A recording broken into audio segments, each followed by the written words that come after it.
Hello everyone. So today we will be talking about a case from ENT. So let's start.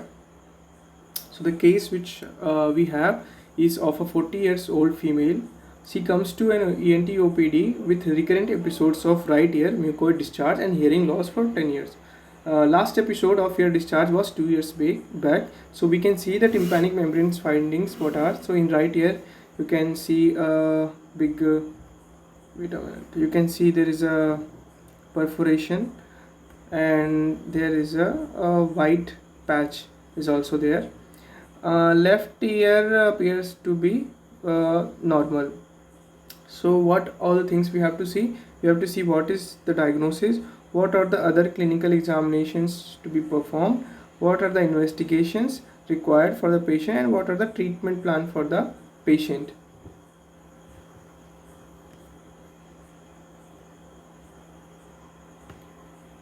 So now we'll begin with the case. So our index case is of Mr. XYZ, who is a 40 years old, Mrs. XYZ. She is a 40 years old female, hailing from, you can give any address. And okay, so now chief complaints. So chief complaints of this patient is that she has right ear discharge for past 10 years. She also has hearing loss in the same right ear for the past 10 years.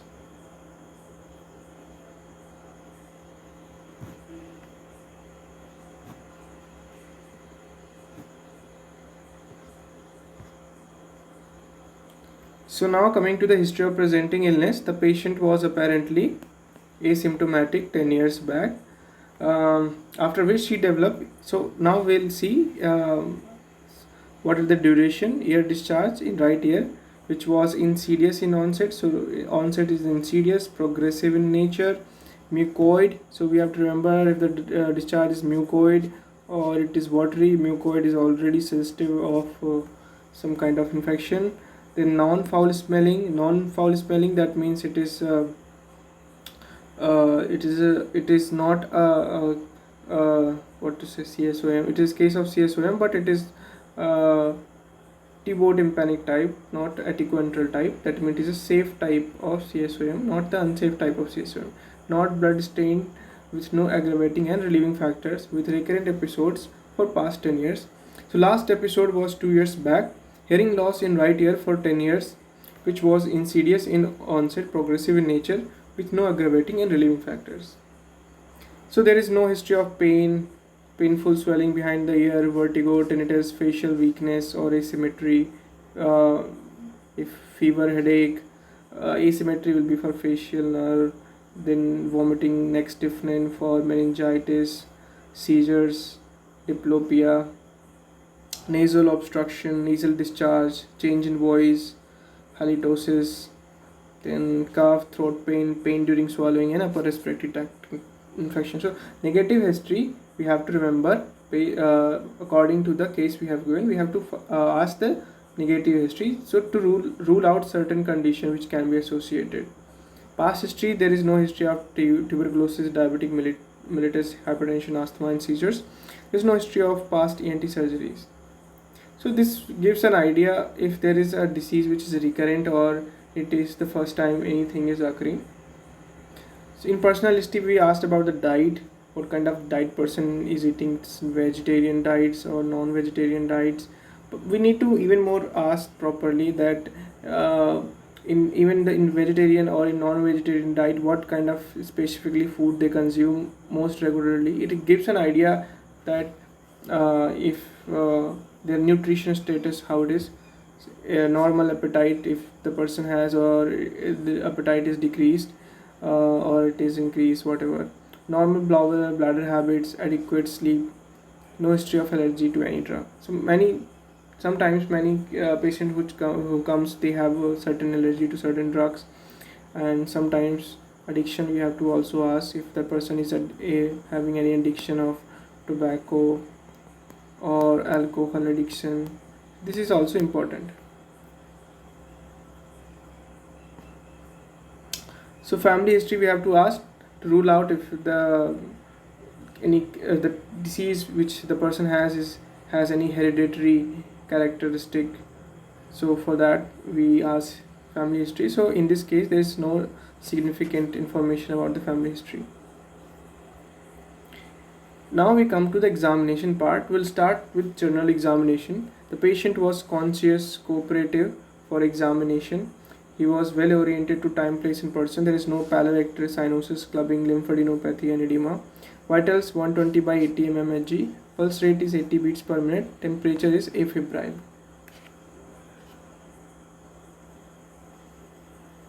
So now coming to the local examination, we see pinna and peripheral regions are normal. Left pinna and these things are also normal. External auditory canal is normal.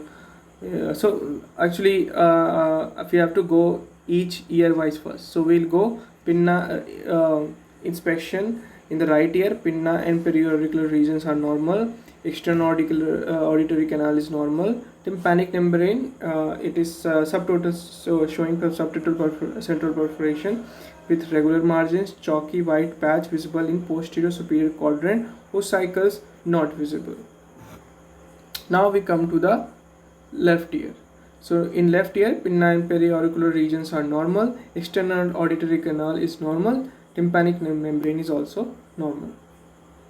Now coming to the palpation part. So we just finished inspection. Now coming to the palpation. So in palpation we go again right ear. Tracheal tenderness is absent, or you can say tracheal tenderness absent in right and left or both the ears. Mastoid tenderness absent in both the ears, or you can go by one ear and then again the other side. Now coming to the tuning fork test. This is very important.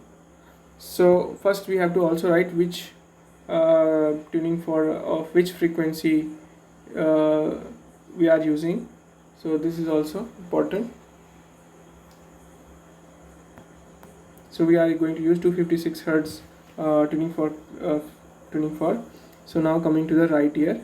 So Rinne's test is negative in right ear and positive in left ear. So Rinne's test is positive, that means air conduction is more than bone conduction here. Here bone conduction is more than air conduction. Now Weber's test is lateralized towards the right, that means I think it's better here.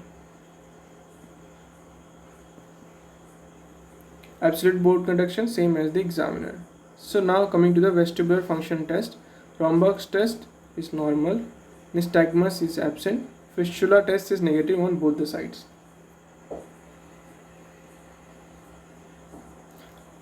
This is also very important in facial nerve examination, motor function test, but if you don't want to mention because you don't think that there is a facial nerve involvement, then you can skip, but better is to mention it. Okay, so now coming to the right ear. Wrinkling of forehead is normal. Closure of eye, able to close the eyes. Frowning is normal. Deviation of angle while showing absent teeth is showing teeth is absent. Blowing out cheek with mouth closed, no leakage of your nasolabial fluids are normal. Pedisma is normal. Coming to the left side, you can repeat it again, same things. Sensory function test. Taste sensation over anterior 2/3 of the tongue is normal both sides. Coming to the examination of nose and paranasal sinus. So because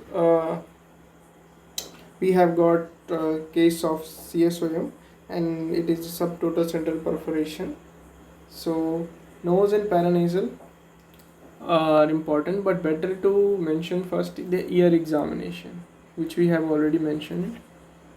But okay, nevertheless, okay. Skin over the nose is normal, external framework is normal, anterior rhinoscopy, you can see nasal cavity, floor, lateral wall, nasal septums, all are normal. Nasal septum is in the midline. Cold spatula test, equal fogging on both the sides. So we see cold spatula test. Why we do? We do it for checking the nasal patency. So airway is normal, there is no blockade. Cotton wool test, equal movements of cotton wisp on both the side during expiration and inspiration. Examination of sense of smell is normal. Examination of paranasal sinus, there is no tenderness. Now coming to the examination of the oral cavity and oropharynx. So oral cavity, lips, gums, teeth, buccal mucosa, floor of mouth, anterior two-thirds of the tongue, hard palate, and these are normal. Oropharynx, anterior pillar, tonsil, posterior pillar, soft palate, uvula, posterior pharyngeal wall are normal. Neck, no cervical lymphadenopathy. Systemic examination. Cardiovascular system, S1, S2 heard normally, no murmurs. Respiratory system, bilaterally normal. Vascular breath sounds, no added sounds. Abdomen soft, non-tender, no organomegaly. CNS, no focal neurological deficit. So mention the systemic examination when you are suspecting any systemic abnormality also. So mostly in old ages it becomes a little bit more important. Now, what is the provisional diagnosis based on whatever the history we have taken, examination we have done? So we can see that there was a large perforation in the right ear and there was a patch, a white patch. So based on those things, and there was a as you can see in the right ear, there was bone conduction was more than ear conduction, and Weber's was lateralized here. Right ear, chronic suppurative otitis media, tubotympanic type. So we saw it is safe type because there was no foul smelling and all. Inactive stage, so there was no discharge also. I think, yeah, with conductive type of hearing loss on right side, no complication. Okay, so this is the provisional diagnosis. Investigation, examination under microscope, pure tone audiometry, hematological examination, case of surgery, hemoglobin level, ABO blood grouping, RBC and WBC count. We need to do this before if we are doing any tympanoplasty or any related surgeries. So we need to do this hematological examination, pure tone audiometry to determine the degree and severity of the hearing loss, examination under microscope, so to check the extent of perforation also. Okay, treatment, surgical management is the only treatment of choice, and that is tympanoplasty. Thank you everyone. So this was our first case for CSOM, tubotympanic, that is safe type of CSOM with no complication. Thank you.